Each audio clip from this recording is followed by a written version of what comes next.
வணக்கம் நண்பர்களே. நான் உங்கள் அங்குராஜ். நான் உங்கள் டிவோட்டி ஆஃப் சேனலோட அட்மின்.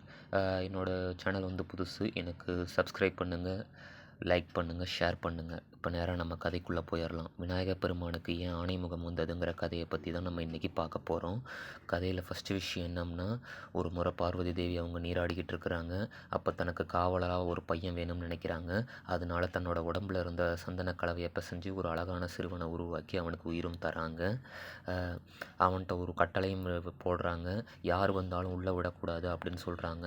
அதன் அடிப்படையில் அந்த பையனும் அவங்க அம்மாவுடைய வார்த்தையை அப்படியே நிறைவேற்றுறான். அப்போ சிவபெருமான் அந்த இடத்துக்கு வராரு.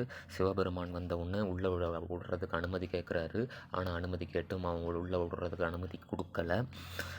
சிவபெருமான் தன்னுடைய வேலையாட்கள்லாம் அனுப்பிச்சி விட்டு, அதாவது கணங்கள்லாம் அனுப்பிச்சி விட்டு அந்த பையனை தோக்கடிக்க சொல்கிறாரு. சிவபெருமானுடைய கணங்கள் அத்தனை பேரையும் அவன் தோக்கடிக்கிறான்.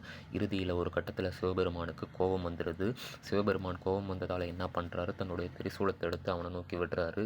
இதில் அந்த பையனோட தலை துண்டாகி அவன் இறந்துடுறான். இறந்ததுக்கு அப்புறமா பார்வதி தேவி நீராடிட்டு வரத்துக்கும் சரியாக இருக்குது. நீராடி வந்ததும் இறந்து கிடக்கிற தான் பிள்ளையோட உடம்பை பார்த்து அவங்க கதறி அழுகுறாங்க. இதனால் கோபத்தோட உச்சத்துக்கே போன அவங்க உலகத்தையே அழிக்கிற அளவுக்கு கோவப்படுறாங்க. இதை பார்த்த தேவர்கள் எல்லாம் சிவபெருமான்கிட்ட முறையிடவும், சிவபெருமான் வந்து பார்வதி தேவதையோட கோபத்தை தணிக்கிறதுக்காக வடக்கு திசையில் தலை வைத்து படுத்திருக்கும் உயிரினத்தை கொண்டு வாருங்கள் என உத்தரவிட்டார் கணங்கள் அனைவருக்கும். அவர்கள் ஒரு யானை தலையை கொண்டு வந்தனர். சிவபெருமான் அந்த யானை தலையை சிறுவனின் உடலுடன் பொருத்தினார். அவர் அது கஜானனன் என்று அழைக்கப்படுகிறார். அவரே விநாயகப் பெருமானும் ஆவார். இறுதியில் சிவபெருமான் அவருக்கு ஒரு வரமும் தருகிறார். தனது படைகளுக்கு தளபதியாக்கி அவரை கணபதி என்ற பெயரும் கொடுத்தார். இதுதான் விநாயகப் பெருமானிற்கு யானை தலை வந்த கதை. இந்த கதை பிடித்திருந்தால் ஷேர் பண்ணுங்கள், லைக் பண்ணுங்கள், சப்ஸ்கிரைப் பண்ணுங்கள்.